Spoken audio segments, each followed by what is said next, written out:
Let's see here.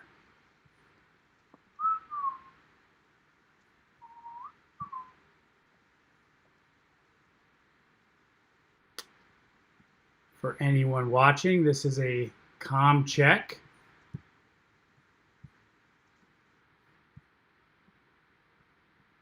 All right, Christian, can I get you to say something?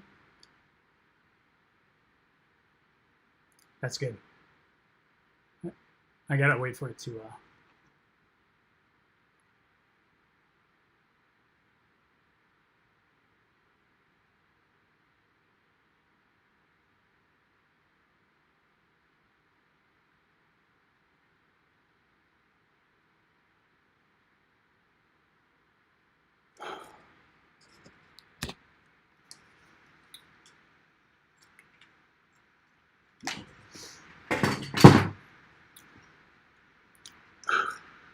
All right, can I get you to say something again? Oh, absolutely. Is this working now? Let's see here. All right, can I get you to say something again? Oh, absolutely. Is this working now? Let's see here. Perfect. Now we are golden. Oh, we got a lot of viewers on Facebook. All right, well, we just did our comm check and we're ready. So let me introduce our guest today. This is the Ready Room with CreatiVets, hosted by Zachary Burgart. And today I've got Christian Crifasi, and he is he's recently free from the Navy, and he is biking across America. So I believe he is just over a month out of the Navy, and we're going to meet up with him today and talk to him and see, one, why, two, what his experiences in the Navy were, and three, what's next. So here we have Christian. Christian, hello. Hey, how are you doing today? Good, man. How are you? I'm great. Feels good to be in Denver. So you're in Denver? Yes. Okay. Just got here yesterday. Okay. All right, cool. So a little bit about yourself. You joined the Navy in 2013, and you're recently separated from the Navy as a naval officer, correct? That is correct. All right, cool, man. Go into it. Why the Navy? Why were you there? What would you do? And why'd you get out? So after actually, it was my senior year of college. I looked out there and said, hey, which branch do I want to go into? And I went to a couple of recruiting offices, sat down with the Navy, and the Navy told me about the supply corps. And I was like, all right, logistics sounds pretty good, be the business guy at the Navy. And really, I was kind of leaning towards the Air Force, but unfortunately, they were never in the office. Surprise. No offense to the Air Force. No offense to the Air Force. Those guys that called me 2 years later, and they're like, hey, are you still interested? I was like, I'm on a ship. I'm already in the Navy. But went to OCS, went through, did a tour on USS George H.W. Bush for my first operational tour, then rolled through San Diego, the Fleet Logistics Center San Diego for 2 years, and then I did USS Somerset for my last tour out of San Diego, LPD 25. But yeah, the Navy just kind of drew me in. I had a couple friends that went into the Army, and they were kind of like, maybe you should look at the Navy. And that's kind of how I ended up there. And then as far as getting out of the Navy, I really enjoyed my time. I had a lot of great experiences. They were rewarding tours, but you get past that second operational tour in my field, and pretty much after that, it's just kind of desk duty for another 13 years, and that didn't seem too appealing to me, and I felt like it was the time to go. I hear that. So you decided to then, of course, as one would, bike across America.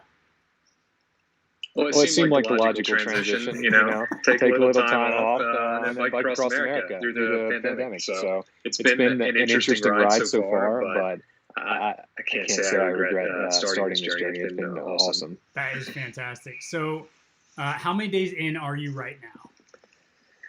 So I don't even know. Is it the 28th? 31st, actually. Welcome to 31st. So yeah, I'm 30 days into the journey.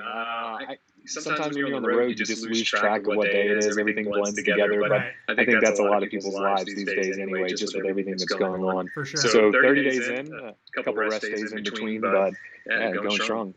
That's awesome. So, how did you prepare for this?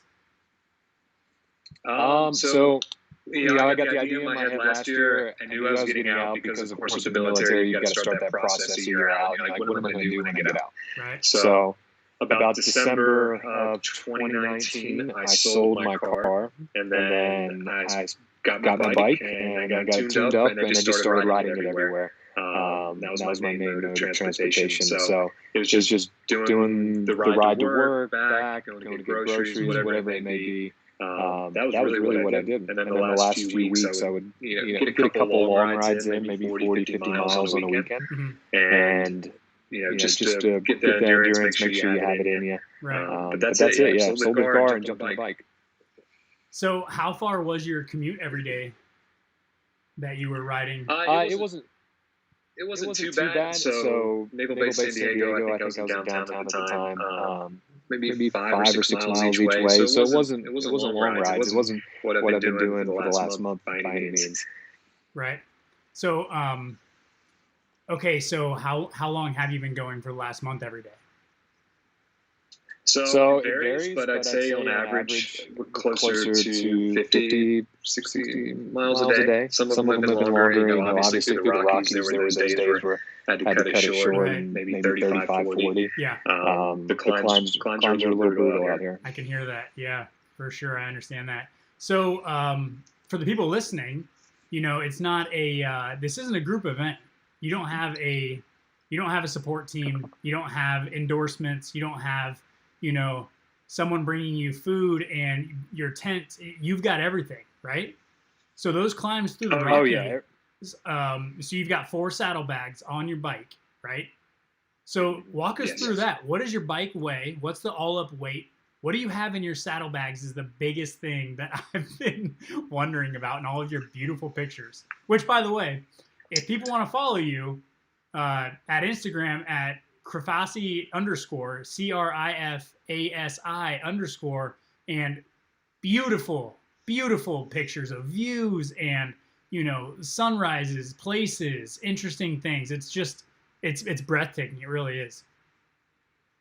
Well, I appreciate that. I appreciate the folks that followed along. It really helps you keep pushing through this journey when you're by yourself, especially. Yeah. But on the saddlebag side, I'm trying to think the heaviest item. I've got pretty lightweight gear, but in general, the bike, depending on how much food, probably the heaviest thing. And then through the desert, the water, I had to throw an extra camel back on there, and then you got probably 10 pounds of water, something along those lines. But the bike overall, I'd say it's probably average around 75 pounds. Which it's not too bad. But you start to feel it when you're going up the mountains and those long climbs, and you're like, do I really need all this food in here? But yeah, gear wise, I've got my tent, I've got patch kits, I've got nice sleeping bag, sleeping pad. I mean, surprisingly, those ounces turn into pounds in the long run. Those things add up. But I'll be dropping some of that gear here in Denver because I had to load out with some of the cold weather gear for the Rockies because there were nights 20s, 30s, and now that I'm moving into the plains, I'm not going to need all that, so that'll make my life a little bit easier going forward. Yeah, that makes sense. Hey, so 70 pounds in the bike, that actually makes a lot of sense to me. So as a military guy, I'm thinking, like averaging in 40 to 50 pound ruck, and then I guess throw on a 20 or 30 pound bike on top of that, and there you go. Oh yeah. Essentially, I mean, you just take that mindset and just throw it on the bike and distribute the weight a little bit differently. So that's nice. Yeah. Man, that's interesting. How much water are you bringing? How much food? Walk me through that. So food has been kind of a challenge. Okay. Obviously with the pandemic going on. The simple things of just being able to go up to a restaurant and grab food. You can't do that, or at least for the first part of the trip, I haven't been able to. So you kind of, if you can find a local grocery store, go in, grab a few snacks. A lot of power bars. I've kind of been living off Fig Newtons and Gatorades just throughout the day, because you think about it, you're riding 50 miles a day, burning 3,000 calories. It's not comfortable to put down a big meal and then jump on the bike. So that's been an interesting factor. But yeah, especially these small towns, the resources just aren't there. So you kind of have to look ahead on the map and say, where am I going to be? What are my options for food? And then just kind of load up the pack, because you don't want to be stuck in the woods with nothing to eat. That makes sense. So you're doing this for CreatiVets. Absolutely. Yeah, it's been an awesome journey, and it's been great to team up with a fantastic organization. That's shown a lot of support both ways. So how did you get involved with CreatiVets, or how did you find out this was a possibility, or this is something to do? So I met Richard Casper, co-founder of CreatiVets, back in 2014 when I was in Newport, Rhode Island, and kind of kept in touch over the years. And when I was looking at doing the journey, I said, hey, what organization is going to have the most direct impact on the folks that they support? And my mind went right to CreatiVets. And I've been following along for, over the years as far as what CreatiVets has been doing, and I thought it was the best organization to try to team up with. And I reached out to Richard in February when I knew that this thing was actually going to happen. And I said, hey, are you okay with me trying to raise some funds for CreatiVets? And he gave me the thumbs up, and the journey went from there. That's fantastic. So what's the best thing you've seen on your route so far? I think it's the $1 Million Highway, just north of Durango. Okay. Before you get to, it's kind of in that Telluride area. Just the scenery, it was brutal. I mean, there were 3 mountain passes that were close to 11,000 feet, and you're just getting up at the top and you're exhausted. But then you get there, and it's just the most breathtaking views that you can find in America. The desert was unique in its own way, but it's just hard to beat the Rockies. It's been very rewarding. Yeah, those pictures you're posting are beautiful. Yeah, and that's the sad thing is they're behind me now, though, and I pretty much have the plains to look forward to now. Hey, the plains have nice things. Why are you hating on the plains? Nothing against the plains. It's just going to be a long few weeks, I imagine. I'm excited to see the small towns, though. It's like you're jumping straight from only the Rockies matter to only Appalachia matters, huh? No. We're not going to forget about the middle of the country. There's a lot of great things. And depending on, how the world is working at that point in time, you're going to come and stop by CreatiVets to see Garrett and I, yeah? Absolutely. Looking forward to getting to Chicago, and fingers crossed that there's some semblance of normal life by the time I get there. Yeah, hopefully. It's a wild world we live in right now. It is. It's crazy how different each town is, too. And, having been on this journey for a month now, I've seen quite a bit. Yeah, no kidding. I can imagine. Hey, so let's jump back to your military time for a second. Okay. What did you find in the military that you didn't think you would find, or that you wouldn't think you'd find in yourself in the military?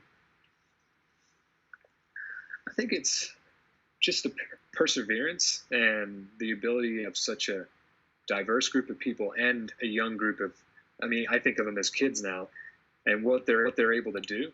So first tour being on an aircraft carrier, getting up there and watching these kids that are 18, 19 years old working 15, 16-hour days, making sure those jets take off and fly over country. It really, I knew that those things were impressive, but when you're actually in the mix and you see what everybody's able to do and come together, because it is, you've got to think about that side of the house. There's 5,000 people that are all working in sync to make that thing move. It's a tiny city. That's the biggest thing, because it's a floating city. It's crazy. Yeah. And even on the LPD, it's just, they keep pushing. They don't stop. The days aren't always easy. You're away from home a lot, and they always find a way to get it done. And I think that's the biggest thing, is just how much perseverance these guys have. Yeah, no kidding. So what ships did you serve on? So USS George H.W. Bush, CVN 77. That's the big deck, right? And then that's a bit, yeah. So that was a carrier based out of Norfolk. Right. And met them in the Persian Gulf. Got to do the little COD on. Met them halfway through deployment back in 14. Okay. So that was exciting. You're part of the action, and you're kind of seeing these planes come back without the bombs on them. They're dropping on ISIS at the time, and it's just a good feeling. And then the second ship was. When was that in 2014? So that they deployed. It was February to November of 2014. They were on deployment. So they were operating the GU, and then they moved up into the Persian Gulf, and then everything, got pretty wild. Yeah, I was in Iraq at that point in time, actually, with the 22nd MEU, I believe, with Second Force Reconnaissance Company. So supporting the same thing, just different places. Bataan? What's that? Was the Bataan the one that was operating? I remember there was a box right next to ours, and one of the LHDs was out there. I believe it was the Bataan. Yeah, we were ashore, but yeah. Yeah. It's just it was an interesting time. Interesting time. Small world. Look at that. Had no idea who you were, and here we are talking, and we were supporting the same operation. 6 years ago? Oh, absolutely. I'm sure your experience was much different than mine, though, of course. Maybe slightly. So I got to be honest with you. Having deployed with ships a few times, you're very lucky that you missed the workup for the big deck. The workups are worse than the deployments, and I'm sure you heard that when you were underway. Oh, absolutely. I'm glad that I wasn't a part of that. I was pretty much a part of that, though, on my second ship. For sure, yeah. We just got pushed around everywhere. USS Somerset was just the chosen LPD on the West Coast. And they were like, all right, who do we have to send to this exercise or that exercise? The workups are awful. Yeah, no kidding. Hey, take a second. Those of you watching on, we got people on Facebook, Twitch, Mixer, and YouTube. For those of you watching or listening to this, go ahead and drop some comments in whatever platform you're on, and they'll show up. And at the end of the interview, we'll be able to ask those questions and get Christian's live response to them. So back to Christian and the workups. Oh God, yeah. Yeah, what kind of things what did you like about workups? There's that camaraderie through misery, but what did you like in the workups in the on the big deck and the LPD, right? After that? Yeah, LPD. So I think it is just like you said, it was the camaraderie through misery or what, something along those lines. I mean, you just, as that old saying, embrace the suck, and you just go through. There it is. It's kind of more of almost like these rides out here where you just have a really terrible day, and then you get through it and you're like, I made it. And there's that good feeling in knowing that you made it. Right. Because that's kind of the way it felt with us. Because you could tell the guys were tired and they were worn out. And some of them had been on the previous deployment where I think they had 3 port visits in 9 months. Yeah. Which that's a long time for those guys. Yeah.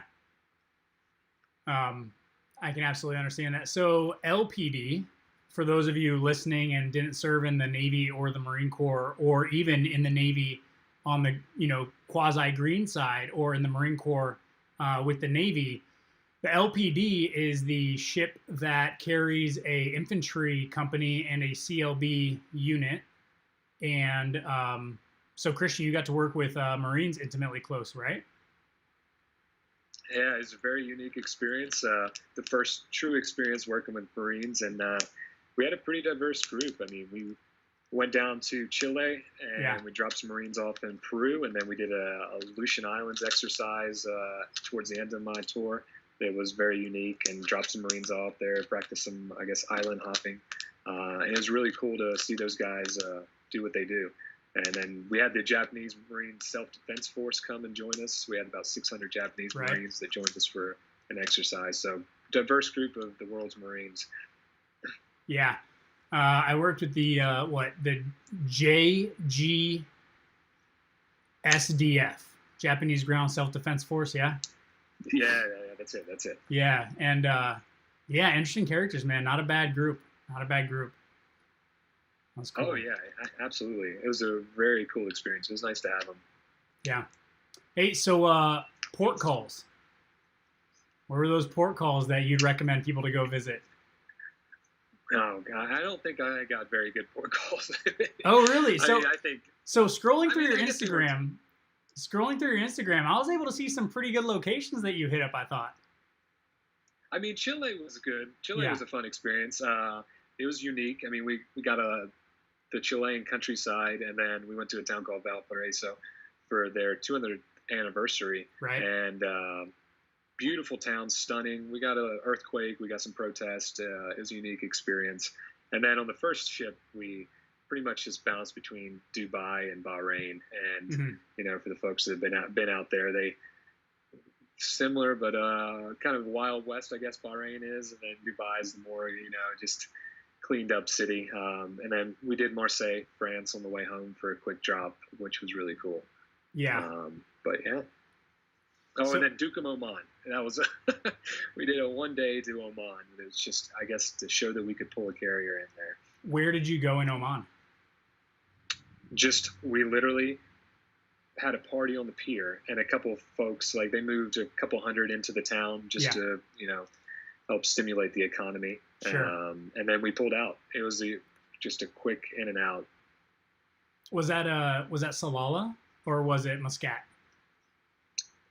No, the port, I believe it's called Duqm. So it was just, so the goal was say, hey, instead of having to go through the Strait of Hormuz to get to Dubai's port, you say, all right, I can operate out here and pull into Duqm, which, you know, they say maybe 20 years from now could be the same, but who knows? Gotcha. I actually did a lot of time in Salalah, Oman, living at the Crown Point or the Crown Royale right there on the beach, because it was the only one that was authorized by the State Department. And so, you know, 5-star living, it wasn't too bad. I'm not going to lie to you. Good experience then, right? It was a good experience. Yeah. So there's some good ones out there, right? It was some good ones. Yeah. So we had some all-terrain vehicles, and myself and a buddy were setting up some free fall operations and some shooting evolutions that we were doing up in, I can't remember the airfield's name, but it's in Oman. It's like 45 minutes inland from Salalah. So for those of you listening aren't familiar with, you know, Oman, it's a country in the southern of the southern point of the Arabian Peninsula, right next to Yemen, south of Saudi Arabia. And Salalah is almost at the furthest southeast you can go, or southwest you can go before you hit Yemen. Beautiful little town. It was great. The people were fantastic. The food was great. And then like 45 minutes inland, you go up these winding back hills in the mountain. And then they have just like a beautiful range complex where, you know, shoot, move, and communicate wherever you want. And so we were living in the hotel in Salalah, and then every day we'd go up to plan the free fall operations, parachute operations, and shooting ranges and things. And we would drive 45 minutes up there to set the things up, and then come home at night. And it was a good few weeks, I'll say that. How was that being so close to Yemen? It was fine. You know, to be honest with you, there were some racial differences between the two groups, and it did not seem like the Omanis liked the Yemenis for the most part. Like, it was almost like and I'm not speaking for everyone, I'm just speaking directly from my experience and like what I observed, was when the Yemenis would cross the border and walk over, they were very easily seen and distinguished. They had like wraps around their legs instead of pants, and t-shirts usually, and they were treated very poorly. But, you know, what are you going to do? But yeah, besides that, being too close to Yemen, I mean, nothing really. I will say so we had just gotten done with right before that deployment, we just finished up a offensive driving course where we were learning how to just, you know, push cars to the limit. And so they give us these like 4 or 5 4-door Land Rovers, and my partner and I were each driving one up into the hills 45 minutes each day. And so, I mean, like, you know, hugging the turns, crossing lanes, and really just pushing it to the limit. And we get up there like 6th day into it, we meet somebody from the embassies out there, and he's like, hey, and just so you know, those weird mailbox looking things on the highway up here, those are all speed traps. So make sure you don't speed on the way up here. And I'm like, oh, so what happens if I sped, like, what if I sped all the way? And he's like, oh, you get like 8 tickets. And I'm like, 8 times 6. I think you're going to get a lot of tickets at the embassy. So, oh my God. Life happens. Life happens. Hey, so tell me more about Chile, Valparaiso, right? Yeah, Valparaiso was, we were there for about a week. So our goal was essentially just build relations, and you had a bunch of the South American navies that were in port, and then the Chinese had a hospital ship, quote unquote hospital ship in front of us, which was very interesting. Because you're literally just walking by each other, and I mean, wasn't a hostile environment by any means. It was friendly, good camaraderie. It seemed like as much as we could communicate. But it was still a pretty interesting time because of security procedures. And you had a couple of the guys that kept trying to come on the ship, and they're like, oh, can we get a tour? And of course, that's not going to happen. So it was a good time. And then just the city itself was absolutely stunning. A lot of great wine. Chile has fantastic wine and a great wine region just north of Valparaiso. Tried to get out to Santiago, but unfortunately time did not permit. But I would recommend going to Valparaiso if anybody has the opportunity. Chile's a fantastic country and extremely welcoming people. And it was just kind of a party all week. So I gotta say, before I medically retired, I was on course to go to Chile for 2 years to represent the Marine Corps for the personnel exchange program. I was going to teach Chilean Navy SEALs free fall and sniper tactics. And I was in DC getting ready to learn Spanish when all my TBI stuff started happening, and I ended up having to be medically retired. But I will get to Chile very soon. I cannot wait to get to Chile. Absolutely. You have to get down there. And it's unfortunate, you didn't get the chance, but those guys, great people down there. So, my goal when I was, trying to get to Chile, or one of my goals was, I want to go to all 7 continents, and the only continents I have left is Antarctica and South America. South America, right next door. I just never have. Yeah. And so I was like, oh, this is fantastic. I'm going to go to Chile. And from what I understand, Chile is the only country in the world that has a military presence on Antarctica. And so I was like, really? I did not know that. Yeah, I may be wrong, but from what I understand, they're the only country that has a military presence because of the closest country, and they kind of sounds like they just did it. And I was like, okay, if I'm going to be there for 2 or 3 years, I'm doing it. I'm finding a way to get to Antarctica. So I still have to do that. No, you got to do it while you're there. I mean, you go down to Patagonia, take a little trip, jump over to Antarctica, no big deal, right? That's the plan right now: is go to Patagonia, see some penguins, and hop over to Antarctica. Oh, that'd be great! Trip of a lifetime. Absolutely. So they actually have a trail that just opened that like hits all of Patagonia, if I'm not mistaken. And it's like, I don't know if it's like just got linked up, or I'll find more about it, but I think it was something new last year, or late last year or something, but it's like one route for the entire trail. Oh, that sounds amazing. Yeah, exhaustive. That's something that you'd do. You're going to wake up after you graduate Vanderbilt and want a little bit of time off, and so you're going to go hike all of Patagonia when I call down and reach out to you again. Yeah, we'll team up down in Patagonia. Sounds like a good place to be. That sounds fantastic. So, hey, congratulations. You got into Vanderbilt for MBA, right? Yes, that's correct. I really appreciate it.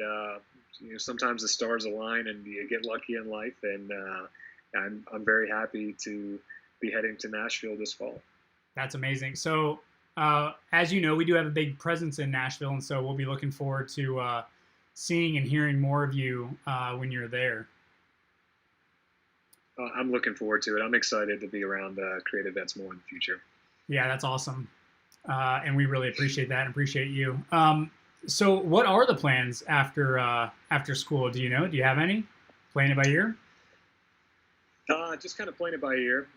2-year program, so you kind of go in, figure out what your internship is going to be for the next summer, and then from there, hopefully, secure job offers the following fall. So just kind of taking it day by day. Obviously, I had plenty of time to think about these things while I'm on the road, so that makes life a little bit easier. Just kind of hone in on what I want to do next.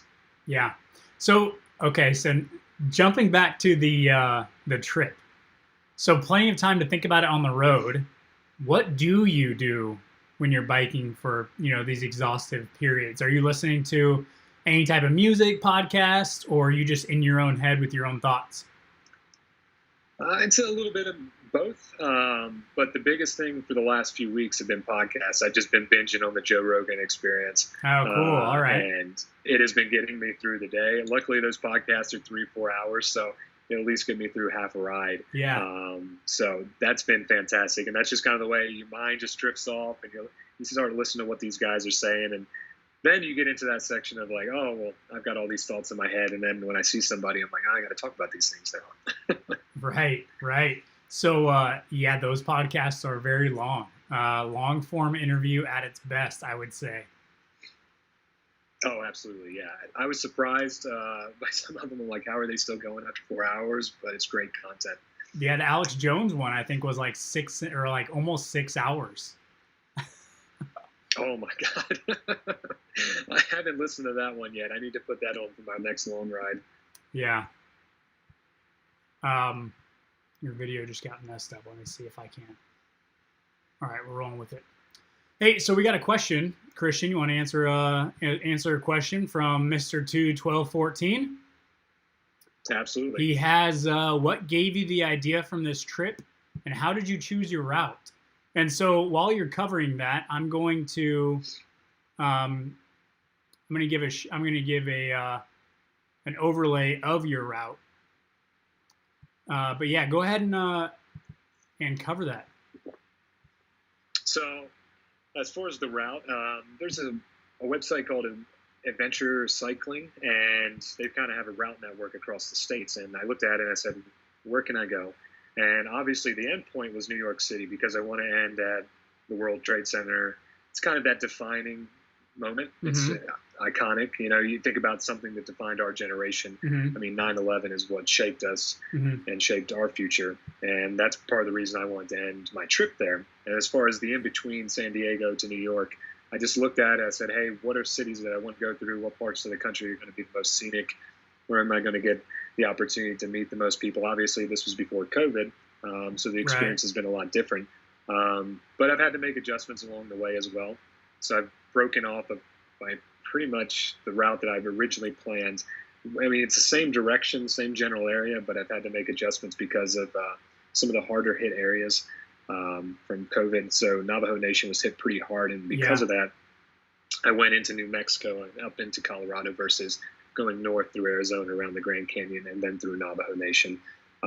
So, you're just kind of on the fly, and sometimes you have to make adjustments. And most days you don't really know where you're sleeping. You're just like, all right, I can get to this point on the map, then I'll be okay. So a lot of it's on the fly. And obviously, I think the most structured part of the route will be Chicago to New York. Okay. I don't think I'll make any deviations from that. So Chicago to New York, are you taking 80? Or so are you on main interstates, or are you on side highways? It's been a mix of both. I've been on major interstates. I've been on side roads. I've been on roads with no shoulders, gravel roads. Sketchy. It kind of Google Maps it's sketchy. And when Google Maps starts leading you in one direction, like when I was in New Mexico, I was planning to stop at this Badlands area. And Google Maps said, oh, okay, it's 40 miles up here. And it was just this beat up, terrible road. There's like no way I'm going to make it across. So I was like, all right, this is going to be a 100-mile day. And I just pushed through to the next town thanks to Google Maps. But yeah, so just kind of make those adjustments on the fly. Yeah. And I got to say, the adjustments on the fly, and also, your split, I guess I wouldn't say split second decision, but your decisions on where to, park your little tent, I'm loving. Keep it up. And sometimes you find a good spot. It's crazy, like when you slow down and you just look at what's around you, what you can find. Yeah. That's why sometimes Americans need to slow down sometimes and just enjoy life. Absolutely. I couldn't agree with that more. So your website, bikeforvets.com, can you walk us through a little bit of that? So bikeforvets.com, I wanted to create a single point where people could come learn about what's behind the ride, my motivation, learn more about CreatiVets. We've got direct links on there, the story, the connection. That's the main thing. And I was working on a blog originally, but it's been tough to kind of keep that going along the way. Yeah. And I decided that Instagram was the easiest way to kind of share the journey with folks. So the website is just a nice place where everybody can go learn about CreatiVets, learn about the ride, and then if you feel compelled, there's an option to make donations to help support CreatiVets as well. Yeah, and we love that. That's amazing. Hey, 1 second. I will be right back. I have to grab something. Oh, absolutely. Okay.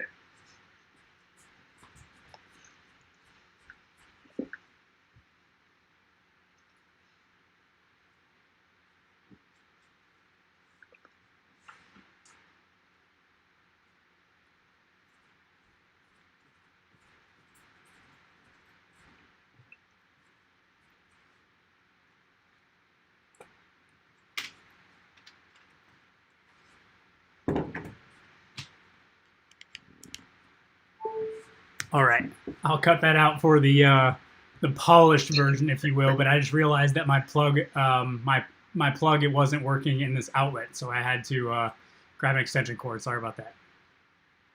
Got to keep us online. Yeah. So okay. So Bike for Vets is where you have information about what you're doing, where people can go to donate to CreatiVets. Your route is updated on bikeforvets.com. Yeah, so I still have the route. Right. Slight adjustments. It's just kind of a general overlay of saying, all right, what are the major cities that I'll be going through? And yeah, it's pretty much consistent and still spot on as far as the direction that I'm heading from Denver. So if there's anyone on your route that would like to offer, a meal, a Powerade, a backyard for you to sleep in, how could they get in touch with you? Would that be, through your Instagram possibly, or? Yeah, they can reach out on Instagram. And if for some reason somebody doesn't have Instagram, there's a contact tab on bikeforvets.com. Okay. So they can reach out that way. That's the easiest ones. I always check my Instagram. I check the email thread. So if anybody wants to reach out, feel free to do so. That's awesome. And I hope people do, because this is a phenomenal thing you're doing. In and of itself, I think it's fantastic when people push themselves and do hard tasks, find their boundaries, push through those. But also for CreatiVets, I think that's fantastic and beautiful what you're doing for that. And I hope people go and help and support. And also the pictures you're posting are breathtaking and beautiful. And again, if people aren't following you at Instagram or on Instagram at CRIFASI_, they're missing out entirely. Or they can go to CreatiVets Instagram at CreatiVets, and we post and repost your things quite frequently, especially your stories. It's beautiful. I hope that maybe you think about making a book about your with your images and thoughts in this process, and maybe not an in-depth chapter book, but a photo book with interesting thoughts along the way, No, that's a great idea. I've been trying to take notes, every couple of days, do voice recordings, because you don't want to lose that, because obviously as time goes on, the memories start to fade. So absolutely. Yeah, I'm definitely going to look into something like that. Yeah, I mean, it's a really special thing you're doing. It's a really, it's just on itself, it's an interesting endurance, exercise that you're doing, but also the time it's going on, So we have the pandemic, which has hit, which is what you're doing this through. But on top of that, now we have national protests that you will potentially be encountering on your route as well. Yeah, it's absolutely one of the craziest times in my life, and the craziest times to do this trip. But I will say, even with all the madness that's going on in the world, the hospitality and the kindness that I've experienced along the way, it's just kind of, it reminds you that America is a great place and there's a lot of good people out there, even with all the madness that we're experiencing. That's fantastic, and it's good to hear. That's really good to hear. Yeah, and I was going to say, as far as just the random kindness of strangers, it will just blow you away. And I hope to share more about that in the future, just kind of as I put all these little things together. Yeah. And that's inspiring to see, and that's fantastic. Again, I think that this would be a really good photo book, with these little thoughts on what you were seeing in this area, who you were encountering, the kindness that you're just covering. I think that's all really great and beautiful stuff. Absolutely. So Shelly Casper says, "Love that you are doing this." Thank you, Shelly. I appreciate the support. There's been a lot of kind people that have reached out, and that helps on those rough days when you're just kind of burnt out and I can only imagine 30, 40 miles. Absolutely. Yeah, that's why, we here at CreatiVets are just pumping and pumping and pumping your stories and your posts to try to get it out there for, a big part of it is just your, the mental push that it might help you get, Oh, no, it's great. There's some mornings I wake up and I see CreatiVets has shared a post, and I'm just like, all right, let's go out here and do this thing. Let's do it. So what's on the docket today? Where are you going? How far? So today I'm actually taking a break. My little sister is graduating from high school this week, so I need to be a part of that. So I'm just going to take a little bit of downtime. I'm going to spend time with the family, kind of recoup after the Rockies, and then it'll be a 600-mile push to Kansas City, where I'll see one of my high school friends. That'll be my next big stop. That's awesome. I absolutely think that rests and recuperations are needed. So the day after you leave, how far are you going? Or do you kind of just play it by ear in that sense? Like, your end date, your end destination is Kansas City, but however long it takes you to get there, or do you have specific stops planned along the way? Like daily There's stops? Nothing specific. Okay. No, it's just kind of, I wake up in the morning and say, all right, what's the weather looking like? What are the headwinds looking like? Because it's amazing what a 10-mile-an-hour headwind will do to you, and just infuriating. You can't hear the music. It's just slowing you down. You're knocking 2 miles an hour off of your speed, and which adds up over time. So I kind of just wake up in the morning. I look at the map, and it's been fun though too, because I found these places that I probably never would have visited had I not been just kind of going on the fly. It can be stressful at times, especially now that weather's becoming more of a factor. You're starting to see these thunderstorms roll over the Rockies, and you're like, I need to get somewhere before the lightning strikes. Right. Yeah, I can imagine. So, man, again, from, CreatiVets, thank you very much for doing this, and thank you for including CreatiVets in this. Thank you for your service, and congratulations on what's next, your MBA program, and it's fantastic to talk to you. Is there anything you want to throw out, anything you want to plug, anything you want to tell the viewers, tell the listeners how they can find you, what you're doing, anything at all? I just thank everybody for the support. I thank you guys at CreatiVets for the amazing job that you're doing to support veterans across America. I think it's a great cause, and having been in the military and seeing some of the stuff that folks carry with them after service, I think it's important what you guys are doing, because it's one of those things that stays with you for life. And I appreciate you guys letting me team up with you. It's been a great ride so far, and I'm looking forward to the rest of the journey. And thanks again to everybody who supported me along the way. You've kept me pushing 1,300 miles in, and it's because of the people and the kind words that they've shared. Very cool. Awesome. Well, Christian, again, thank you, and good luck on the rest of your journey. We'll be watching, we'll be plugging you, and we hope nothing but the best, and we're looking forward to hear back from you. And let's do another interview while you're closer to NYC, and we'll see how things are going, how the ride's progressing, and see what's new in the life of Christian. Sounds great to me. Looking forward to it. All right, hold on. We got one more thing. Mr. 214 or 1214 says, "Thank you, Christian." Hey, thank you. All right, Christian. Well, we appreciate it. Thanks for stopping by the Ready Room with CreatiVets, and yeah, good luck out there, man. Be safe, and we'll be thinking about you. And if you need anything, hit us up. Will do. Thank you so much. All right. Thanks, man. All right. Take care.